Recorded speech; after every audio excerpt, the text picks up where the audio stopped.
আসসালামু আলাইকুম, সবাইকে ঈদ মোবারক। কেমন আছেন সবাই? আমি তো ভালো আছি আলহামদুলিল্লাহ। যে যেখানে আছেন সবার জন্য শুভকামনা রইল। আর সবাইকে ঈদ মোবারক। তো এই তো বাচ্চাটার হাতে মেহেদি নিয়েছে, আমি কিন্তু নেওয়ার সময় পাইনি, মানে আজকে নিব নিরিবিলি হয়ে, মানে খাবার দাবার খেয়ে সকাল সকাল নিয়ে নিব। তো এই দিকে রান্নার প্রিপারেশন নিচ্ছি।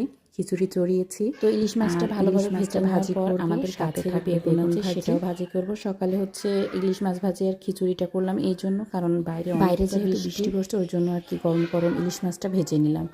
আর একটু গরুর মাংস করব, তবে সেটা পরে। সকালে আর কি নামাজের পর সবাই এসে একটু খাবে, সেই জন্য প্রিপারেশনটা আগে নিয়ে রাখলাম। এদিকে এটা কিন্তু ডিম বেগুন নামেই পরিচিত। বেগুনটা এত সুন্দর, ভাজি করে খাইতে কিন্তু খুব মজা লাগে। তো খিচুড়ির সাথে বেগুন ভাজিটাও করে নিয়েছি। দুই প্রকার সেমাইও করে ফেলেছিলাম। আসলে ঈদের সকালে অনেকটা হুড়পাড় হয়, ছোটোখাটো ভিডিও করতে বেশটা প্যারা খাইতে হয়। তো আমি কোনো রকম ছোটো ছোটো ক্লিপ নিয়েছি, একটু আপনাদের সাথে শেয়ার করব। তো এই তো লাচ্চা সেমাইটা বাচ্চাদেরকে দিয়ে দিব, আর নামাজ থেকে আসলে সবাই এদিকে মাছ ভাজি বেগুন ভাজি সবই প্রায় কমপ্লিট। আর খিচুড়িটাও হয়ে গেছে। খিচুড়িটা বাইরে চুলা থেকে রান্না করার জন্য এটাতে বেড়ে রেখেছি। আর এই যে স্যালাড, মরিচ, পেঁয়াজ সবই কমপ্লিট। একটু নিরিবিলি বসে খাবার পালা। তো সব শেষে